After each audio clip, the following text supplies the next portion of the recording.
የኢብራሂም ትራውሬ ልብ ያጀገነው የፑቲን መልእክትና በአስገራሚ አቀባበል የታጀበው የትራውሬ የሞስኮ ጉዞ።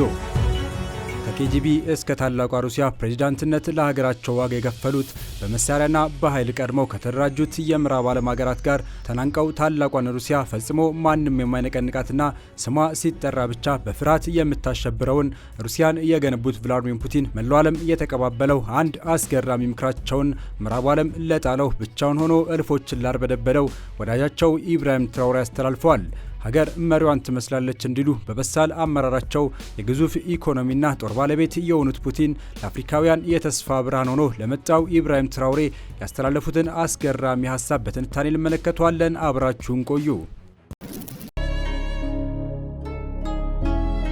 ገና ወደ ስልጣን ሲመጣ ለመላው አፍሪካውያን ምሳሌ መሆን የቻለው ሀገሩን ቡርኪና ፋሶ ከተኛችበት ሰመመን የቀሰቀሰው የተፈጥሮ ሀብቷን ተጠቅማ በኢኮኖሚ የጠነከረችና ዜጎቿ የማይራቡባት ቡርኪና ፋሶ ለመገንባት እየተሯሯጠ የሚገኘው ኢብራሂም ትራውሬ ለማስወገድ ብዙ ጥረት ተደርጓል፣ ግን አልተሳካም። ይህን የተመለከቱ የምዕራባውያን ሀሳብና ርዕዮተ ዓለም አብዝተው የሚጠየፉት ፑቲን ኢብራሂም ትራውሬን ለመጠበቅ በልዩ ሁኔታ የሰለጠኑ ኮማንዶች መላካቸው የሚታወስ ነው። አሁን ደግሞ ለወዳጃቸውና ለጠንካራው ኢብራሂም ትራውሬ ወንድማዊ ምክራቸውን ለግሰውታል። ትራውሬ እንደኔ ይሁን፣ በቡርኪና ፋሶ ላይ አተኩር እና ለጩኸት ትንሽ ትኩረት አትስጥ። ዓለም ለህልውና የሚፈልገው ነገር ሁሉ በሁሉም የአፍሪካ ቦታዎች ላይ ይገኛል።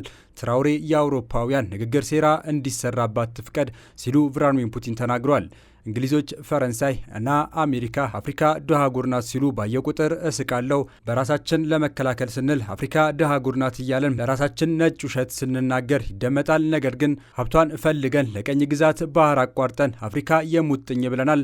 ምክንያቱም አፍሪካ ሀብታም ስለሆነች። ምዕራባውያን አፍሪካ እስከዛሬ ከኖሩት ሁሉ እጅግ ባለጸጋ የሆነው የእስራኤል ንጉሥ ሰለሞን መሆኑን እንድታምን ይፈልጋሉ።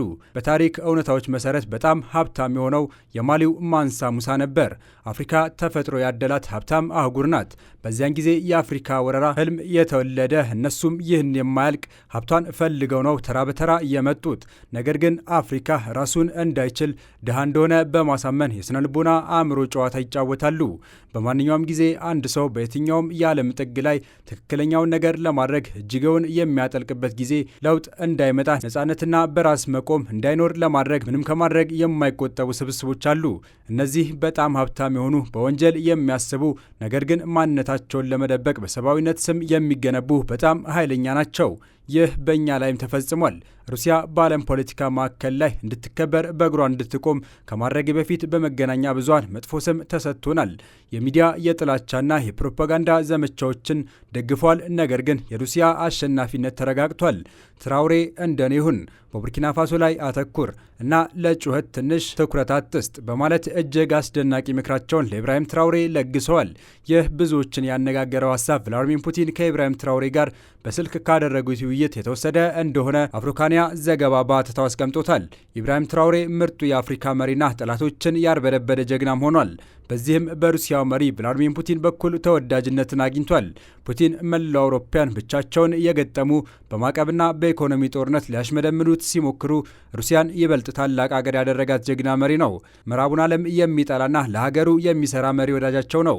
በእሳቸውና በሩሲያ ዘንድ ከፍ ያለ ከበሬታ ያገኛል። ኢብራሂም ትራውሬም በእሳቸው እይታ ጀግናና ቆራጥ፣ ፈጽሞ ለምዕራብ ዓለም የማይበገር መሪ ሆኖ ታይቷል።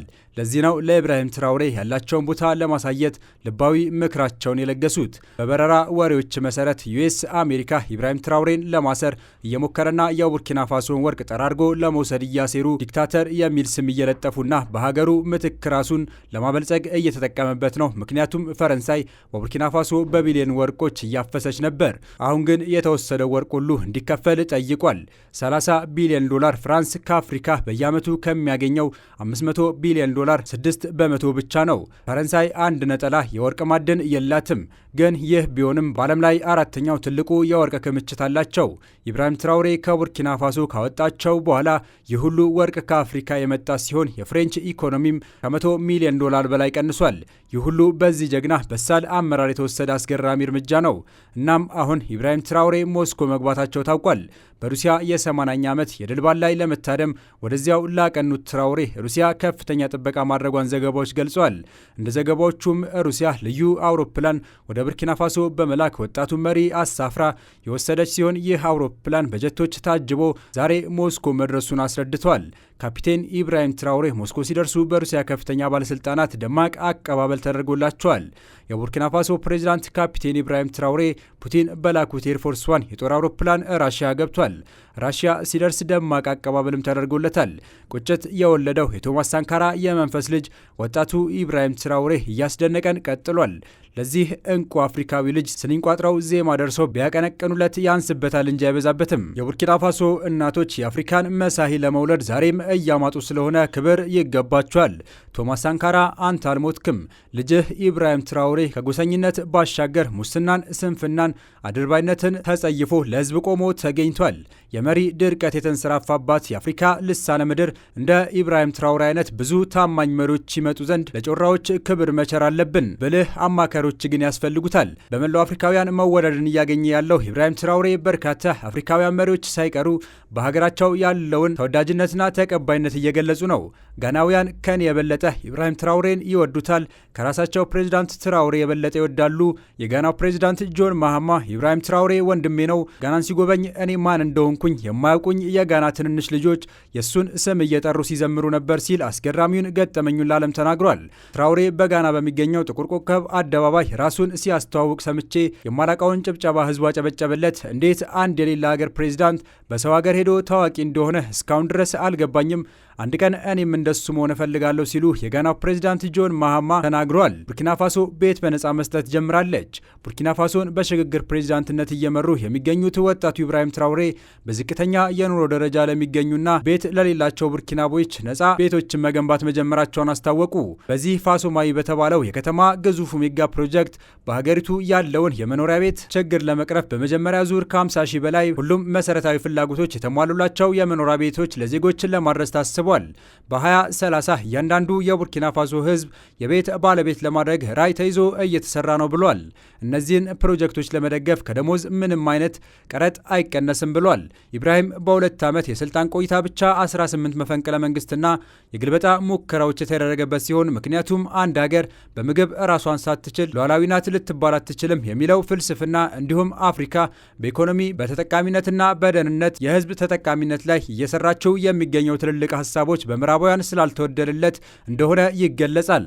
ትራውሬ በ2 ዓመታት ቡርኪና ፋሶ ከነበራት ዕዳ ሙሉ ለሙሉ ያላቀቀ በኤሌክትሪክና በፀሐይ ብርሃን ቻርጅ የሚደረጉ መኪናዎች ማምረት፣ የወርቅ ማዕድን ማውጫ፣ ቲማቲም ማቀነባበሪያና የስንዴና መሰረታዊ የምግብ ፍጆታዎች ማቀነባበሪያ፣ ሆስፒታል፣ ቱሪዝም ዘርፍ በድሮንና ሌሎች ሀገሪቱ ከሸማችነት የሚያላቅቁ ሀገር በቀል የሆኑ ከ9 በላይ ግዙፍ ሜጋ ፕሮጀክቶችን ማስጀመር ችሏል።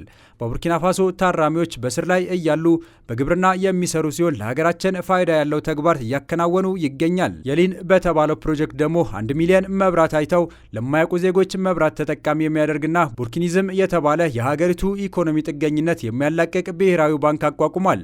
የኮካኮላ ካምፓኒ 12 ትሪሊዮን ብር በማውጣት ከ10 ሺህ በላይ ቡርኪናውያን የስራ ዕድል የፈጠረ ካምፓኒውን በቡርኪና ፋሶ አቋቁሟል። ትራውሬ የጀመራቸው ግዙፍ ፕሮጀክቶች በምርታማነት፣ በደህንነት፣ በስራ ፈጠራ እየፈጸመ የሚገኘው ተግባር ዓለምን እያስገረሙ ይገኛሉ። ቡርኪና ፋሶ ከጥገኝነት ተላቃ ከድህነት የጸዳች ሀገር እያሸጋገረ ነው ሲሉ ከበርካታ መሪዎችና ግለሰቦች አድናቆት እየተቸረው ይገኛል። አንድ ሀገር በምግብ ራሷን ሳትችል ሉዓላዊ ናት ልትባል አትችልም የሚለው ትራውሬ ትንሹ ሳንካራም እያሉ ይጠሩታል። ለሕክምና ወደ ውጭ የሚሄድ ሰው አይኖርም ሲል ፕሬዚዳንት ኢብራሂም ትራውሬ በማንኛውም ቦታ የሚገኙ ዜጎች ሕክምና አገልግሎት ማግኘት አለባቸው በማለት በግዙፍ መኪና የሚንቀሳቀሱ 15 ክሊኒኮችን ስራ አስጀምሯል። በገጠርና ከተማ ተጓጉዘው አገልግሎት መስጠት ተመራጭ እንደሚያደርጋቸው ተገልጿል። ትራውሬ ከዚህ ቀደም በጤናው ዘርፍ ካስጀመራቸው ስራዎች መካከል በምዕራብ አፍሪካ የመጀመሪያ የሆነውን ግዙፍ ሆስፒታል ግንባታ መጀመሩ ከወራት በፊት ተናግሮ ነበር። ሆስፒታሉ ተጠናቆ ስራ ሲጀምር ወደ ውጭ ሀገር ለሕክምና የሚሄድ ባለስልጣንም ሆነ ዜጋ አይኖርም ብሏል። እናቶች በሕክምና ተቋማት በነፃ እንዲወልዱ አዲስ ሕግ ማጽደቁ ከሰራቸው ነገሮች መካከል ይጠቀሳሉ። ውድ የቻናላችን ተከታዮች በአሁኑ ዝግጅታችን ባደረስናችሁ መረጃ እንደተደሰታችሁበትና ጠቃሚ መረጃ እንዳገኛችሁበት ተስፋ እናደርጋለን። የአሁኑን በዚሁ አበቃን። በቀጣይ ለእናንተ የሚያስገርሙ የሚያዝናኑና የሚያስተምሩ እንዲሁም ለእናንተ ይጠቅማሉ ብለን የምናስባቸው መረጃዎችን ይዘንላችሁ እንቀርባለን። ቪዲዮ ላይክ፣ ቻናሉን ደግሞ ሰብስክራይብ በማድረግ የደወል ምልክቷን መጫን እንዳይረሱ። በሌላ ቪዲዮ እስክንገናኝ ቸር ቆዩ።